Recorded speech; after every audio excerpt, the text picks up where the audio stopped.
Hello YouTube and people of the interwebs, welcome back to another Doctor Who Flux episode review. So we are on week 3. This is the exact direct midpoint for the entirety of series 13. And yeah, we got a lot of stuff this week.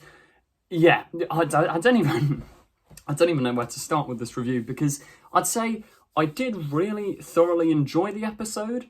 I don't know if I enjoyed it as much as last week's one, but I think this episode's going to get better with every rewatch because there's so much stuff in there. And don't get me wrong, it's all amazing stuff. Like, there wasn't a single moment of the episode where I was bored. The entire thing, I was on the edge of my seat going, what's happening next, what's happening next, what's happening next? But I don't know what to process or where to begin. I mean, first off, obviously, this is spoilers, so if you don't want any spoilers, go away. But hallelujah, we got Jo Martin back as the fugitive Doctor.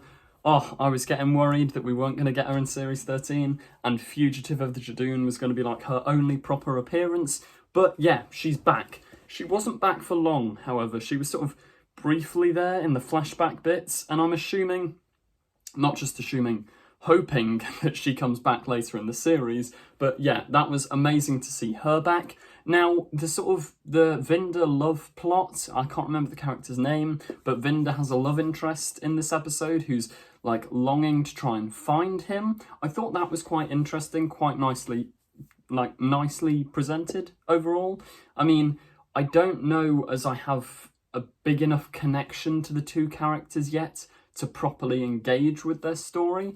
Like, it is good, but I think in the coming episodes, it's going to mean a lot more than it does at the moment. Now, Swarm and Azure, they weren't majorly in this episode, but their inclusion was nice. I did like that we saw the older, like, different version of Swarm from episode 1. I thought that was quite good. And yeah, there's so much going on. Like, the Weeping Angel stuff, I'm interested to see where that goes. The Maury, I thought, were outstanding. Like, it's such classic Doctor Who imagery, like the big, like, cloak costumes, the face paint, all of that. I absolutely loved that, especially when Jodie was in the vortex. Visually, the episode was really, really good. There was, like, I loved the, like, direction, and I loved the sense of, like, the characters when they kept flicking between, like, the different versions. So when Ruth flicked between Jodie and herself, that one was, like, that segment was really, really good. The only ropey bit I'd say was the Daleks right at the start. Like, that CGI there was not brilliant. But apart from that, it was great. I loved seeing the Cybermen back. I mean, they didn't get much to do in the episode, but I appreciated the cameo. I think it might have been more impactful if we hadn't had that in the trailers, because yeah, we'd be sort of like, whoa, it's Cybermen, rather than expecting them to pop up.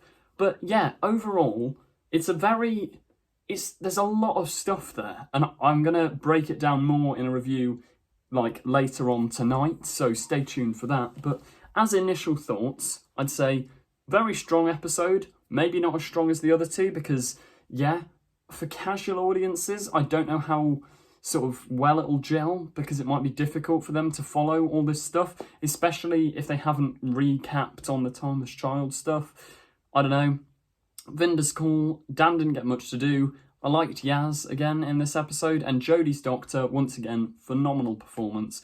Absolutely brilliant. But yeah, that's my quick first initial reactions. Make sure you stay tuned for my proper, more in-depthy breakdown video coming later tonight. Thank you for watching, and goodbye.